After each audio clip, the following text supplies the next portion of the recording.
4 वर्षों में आपने जो कहा था कि प्रमोशन के लिए प्रशासनिक विभाग अलग से दिशा निर्देश निर्गत करेगा, 4 साल तक ये दिशा निर्देश कहाँ?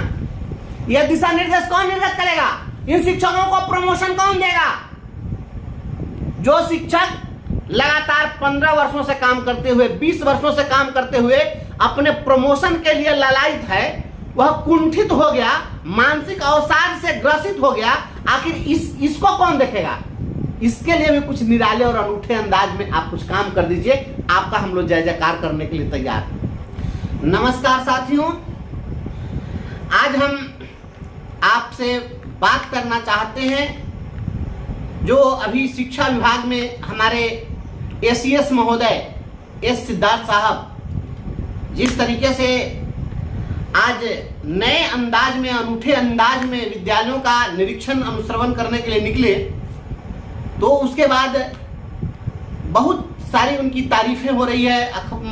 मीडिया में, टेलीविज़न चैनल पर दिखाया जा रहा है कि बहुत ही सादगी से एकदम पैसेंजर ट्रेन में सफ़र कर रहे हैं एसीएस साहब और स्कूलों में पहुंच रहे हैं। मैं तो इसके लिए एसीएस साहब को धन्यवाद देना चाहता हूं। पहले आपको बहुत बहुत धन्यवाद इसके लिए कि आप स्कूलों के निरीक्षण के लिए आप पैदल पांव निकल गए। अभी तक कोई एसीएस ऐसा नहीं किया। इसके पहले जो हमारे जॉर्ज पंचम साहब थे, तो वो चाहते थे कि मैं जहाँ जाऊँ वहाँ हमारे जयगान के लिए, हमारे स्वागत में ऐसे गान गाए जाएं जैसे जॉर्ज पंचम के स्वागत में गाया गया था, जन गण मन अधिनायक जय। तो वो यहाँ के लोगों के अधिनायक बन करके आए थे। तो खैर उनका क्या हुआ आपके सामने है। लेकिन एसीएस साहब, आदरणीय सिद्धार्थ सर, मैं आपसे कहना चाहता हूँ, बिहार के शिक्षकों की मजबूत आवाज़ आपसे रूबरू होना चाहती है और आपसे यह कहना चाहता हूँ मैं कि आप स्कूलों का निरीक्षण करने के लिए बेशक जाइए। आपका जो यह निराला अंदाज है, यह अंदाज रोज रोज नए नए निराले तरीके से आए, लेकिन जरा जाइए तो केवल स्कूलों में ही मत जाइए, केवल शिक्षकों के काम की ही मॉनिटरिंग मत करिए, जरा आप अपने सचिवालय में बैठे हुए लोगों के काम की भी मॉनिटरिंग करिए।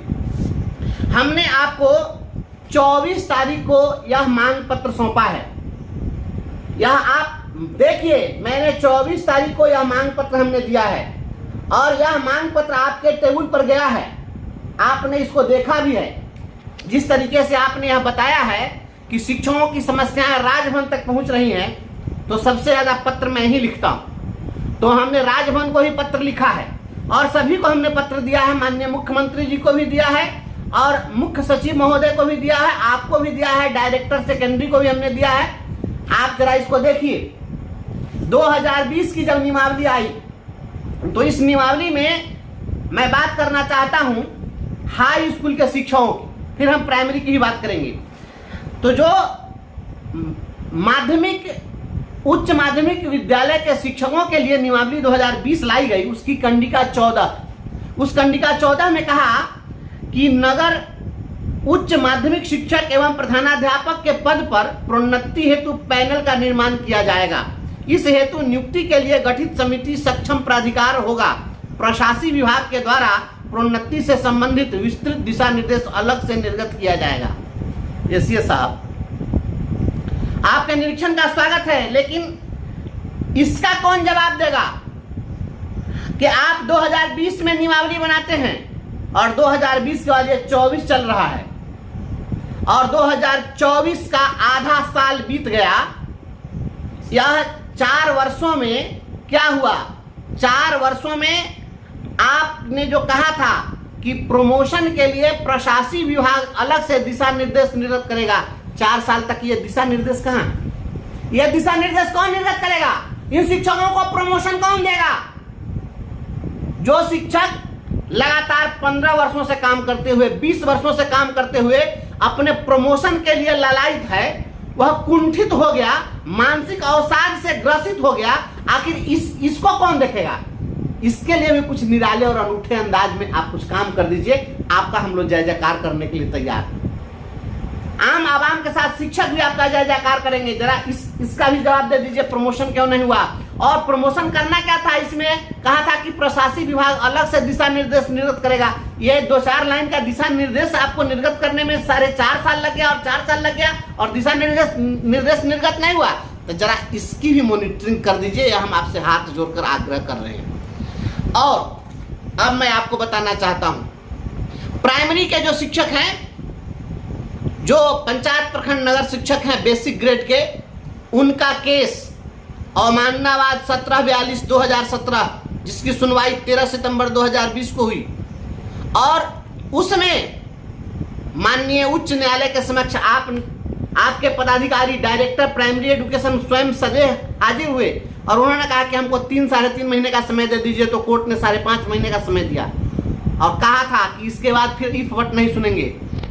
इसका भी हो गया 4 साल। अब बताइए कि इसके बाद भी प्रमोशन नहीं हुआ, इसका अनुश्रवण कौन करेगा? इसके लिए पैसेंजर ट्रेन से भी जाने की जरूरत नहीं है सर, इसके लिए आपको अपने सचिवालय के फाइलों को खंगालने की जरूरत है। और बिहार के जो शिक्षक हैं, जो लड़ाई लड़ रहे हैं, जो अपनी मांग रखते हैं, अपनी बात रखते हैं, जिसके लिए वो धरना प्रदर्शन करते हैं, उसका एक प्रमुख डिमांड है प्रमोशन। और प्रमोशन आपने नहीं दिया। मैं समझता हूं कि इतने वर्षों में कोई ऐसा डिपार्टमेंट नहीं है जिस डिपार्टमेंट में प्रमोशन नहीं हुआ होगा। अगर कोई लेबर का काम करने जाता है किसी मिस्त्री के साथ, तो वो भी जो है 2-4 साल के बाद में मिस्त्री हो जाता है, उसके बाद वो भी जो है उसका सुपरवाइजर हो जाता है। लेकिन यहाँ तो स्थिति है कि हम तो 20 साल पहले जहाँ थे वहीं पर आज भी हैं। हम उस समय में तरुणावस्था में थे, अब जो है प्रौढ़ावस्था में चले गए। अवस्था हमारी यहाँ चली गई। स्थिति हमारी जो पदानुक्रम था, जो हमारी पदीय स्थिति थी, वह हमारा आज भी वही का वही स्टेटस है। तो आखिर एसीएस साहब इस पर ध्यान कब दे रहे हैं? और बिहार के आप तमाम शिक्षक साथियों, आप लोग प्रमोशन को लेकर के हमेशा सवाल करते हैं। प्रतिदिन हमारे पास दर्जनों फोन आते हैं प्रमोशन को लेकर के। मैं आपको बताना चाहता हूं, अभी जो मानसून सत्र चलने जा रहा है, इस मानसून सत्र में भी आपकी बात उठेगी और इसके लिए विधान परिषद में क्वेश्चन भी डाला गया है। और जो क्वेश्चन डाला गया है वह मैं फेसबुक पर सार्वजनिक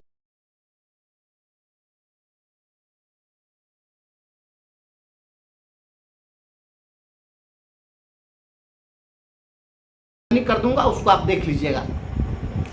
और यह क्वेश्चन भी सदन के माध्यम से, विधान परिषद के माध्यम से यह क्वेश्चन भी डिपार्टमेंट को चला गया है, जहां तक मुझे जानकारी है, जिसमें हाई स्कूल के शिक्षकों का प्रमोशन और प्राइमरी में जो बेसिक ग्रेड के शिक्षक हैं उनका स्नातक ग्रेड में प्रमोशन, स्नातक ग्रेड वाले का प्रधानाध्यापक ग्रेड में प्रमोशन। यह जो प्रमोशन की जो लड़ाई है, इसकी आवाज सदन के अंदर गूंजेगी। हमने सदन में इस मामले को उठाने के लिए आग्रह किया है माननीय विधान पार्षद प्रोफेसर नवल किशोर यादव जी से, और क्वेश्चन भी बना करके डाल दिया गया है। मैं इसको सार्वजनिक कर दे रहा हूं और एसीएस महोदय के टेबल पर भी वह निश्चित रूप से चला गया होगा। तो मैं चाहता हूं कि जरा एक बार इसके लिए कहीं जाने की जरूरत नहीं है, आपको कहीं मेहनत करने की जरूरत नहीं है, आरा और बिहियां नहीं जाना पड़ेगा इसके लिए केवल संचिकाओं को मंगा करके देख लेना पड़ेगा कि हाईकोर्ट के आदेश के बावजूद प्रमोशन क्यों नहीं हुआ। कंटेम्प्ट का कंटेम्प्ट हम लड़ रहे हैं, प्रमोशन क्यों नहीं हुआ। हाई स्कूल के जो शिक्षक हैं, इतने दिनों तक, अब बहुत सारे लोग रिटायर कर रहे हैं, रिटायर हो गए, उनको एक प्रमोशन नहीं मिला। तो ये प्रोन्नति की लड़ाई है, जरा इसको भी एक बार देख लीजिए। और हाँ, अनुश्रवण हो तो केवल स्कूलों का ही नहीं हो। एसीएस साहब, आज मुजफ्फरपुर जिले के कटरा प्रखंड के उत्क्रमित मध्य विद्यालय बकुची में, वहां पर स्कूल में ही बेंच डेस्क की मरम्मती हो रही थी। तो आखिर पूछिए ना अपने मुजफ्फरपुर के डीओ अजय कुमार सिंह से कि आखिर जब अभी तुम मरम्मत ही करा रहे हो तो भुगतान कैसे कर दिया? इसका क्वालिटी सर्टिफिकेट किसने इशू किया? और क्वालिटी सर्टिफिकेट अगर इशू हो गया तो फिर अब मरम्मत क्यों हो रहा है? और यदि क्वालिटी नहीं थी तो भुगतान कैसे कर दिया गया? तो जरा सा एक बार वैसे ही पैदल पांव अकेले एसीएस साहब, जरा आप चले जाइए डीओ साहब के ऑफिस में, आप पूछ लीजिए कि जो जो आपके यहाँ संवेदक हैं, वेंडर हैं, जो ये सब बेंच डेस्क समरसेबल सप्लाई किया है, उसके दुकान का पता ले लीजिए और जरा एक बार उसके दुकान पर भी जाइए, जरा उस पर भी छापा मारिए तो कि दुकान कहीं है भी कि नहीं। ये टोटल फर्जी वाउचर, फर्जी पता आ फर्जी संवेदक आ फर्जी काम आ पूरा का पूरा घोटाला, तो जरा एक बार उसका भी अनुसरण कर दीजिएगा तो जनता बड़ी जय जयकार कर देगी आप। लेकिन एक तरफा नहीं कीजिए, निरीक्षण स्कूलों का हो, एकदम होना ही चाहिए। हमारी ड्यूटी है पढ़ाने के लिए, तो हम पढ़ाई करेंगे और स्कूल जाइए करेंगे, जाना ही चाहिए, क्यों नहीं चाहेंगे। लेकिन प्रधानाध्यापकों को डरा डरा के, धमका धमका के दस्तखत कराया गया, जो नहीं किए तो फर्जी जाली दस्तखत मुहर मार मार के जो वाउचर निकाला गया, कुछ वाउचर लेकर के उस वाउचर में जो एड्रेस है एजेंसी का लिखा हुआ, जरा देखिए तो कोई दुकान उकान कहीं है कि नहीं, जरा ये भी कर दीजिए। हम समझते हैं कि बड़ी कृपा होगी आदरणीय सिद्धार्थ सर, जरा इसको देख लीजिए, तो आपको घोटालेबाजों पर भी नकेल कसने में सुविधा होगी। शिक्षकों पर भी कार्रवाई हो, जो ड्यूटी से भागते हैं, जो स्कूल नहीं जाते हैं, कोई दिक्कत नहीं है। लेकिन शिक्षकों को धमका करके घोटाला करने वाले और करवाने वाले पदाधिकारियों पर, संवेदकों पर, गुंडों पर भी कार्रवाई होनी चाहिए। अगर यह नहीं हुई तो एक पक्षीय कार्रवाई करिएगा, तो यह मैं समझता हूं कि कहीं से भी उचित नहीं होगा। यह कहावत है कि कदुआ पर सितुआ चोख, कमजोर पर सब कोई जो है हुकूमत जना देता है। तो आप तो बहुत सक्षम हैं, आप तो किसी पर भी कार्रवाई कर सकते हैं। जरा इन लोगों पर भी एक बार नजर फेर दीजिए। हमारे साथ भाई लखनलाल निषाद जी हैं, जो जुझारू शिक्षक नेता हैं, परिवर्तनकारी शिक्षक संघ के हनुमान की तरह काम करते हैं और तिरहुत प्रमंडल के संगठन प्रभारी हैं। आज जो कुछ भी घटनाक्रम है और जो परिस्थितियां हैं, इस पर ये भी इनसे भी दो चार शब्द आपके समक्ष हम चाहते हैं कि ये भी अपनी भावना आप तक पहुंचाने का प्रयास करें। नए सीएस साहब का बिहार के शिक्षा विभाग में स्वागत है। बेहतरीन अभी तक का जो अंदाज है, बेहतरीन काम लग रहा है। लेकिन जो पूरी बिहार का मामला, तो किशनगंज का मामला आप लोग के सामने होगा, ये जमुई का भी मामला है, विभिन्न जगह चल रहा है कि कैसे शिक्षा विभाग में हजारों करोड़ रुपए की लूट हुई है। तो ये चीज़ देख सकते हैं कि मुजफ्फरपुर में जो परिस्थितियां हैं, वो विभिन्न जगह जो मानक के अनुसार डेस्क बेंच नहीं है, उसको जो है कि फिर से जो है कि मानक के अनुसार बनाया जा रहे हैं। उसमें अभी तत्काल वीडियो एक वायरल हुआ है, उत्कल विद्यालय कटरा पक्षी का यह मामला है। ऐसे ही लगभग दबाव में जो शिक्षा विभाग के बड़े पदाधिकारी हैं, उनके दबाव में सभी जगह व्यवस्थित रूप से किया जा रहा है, ताकि जो जांच हो उसमें जो है कि वेंडर या जिला शिक्षा विभाग के पदाधिकारी नहीं फंस पाए। और ऐसा सभी जगह कहीं डर से लोग कर रहे हैं, तो कुछ जगह नहीं करा रहे हैं, क्या कि नहीं हम नहीं लिखेंगे, ऐसा है।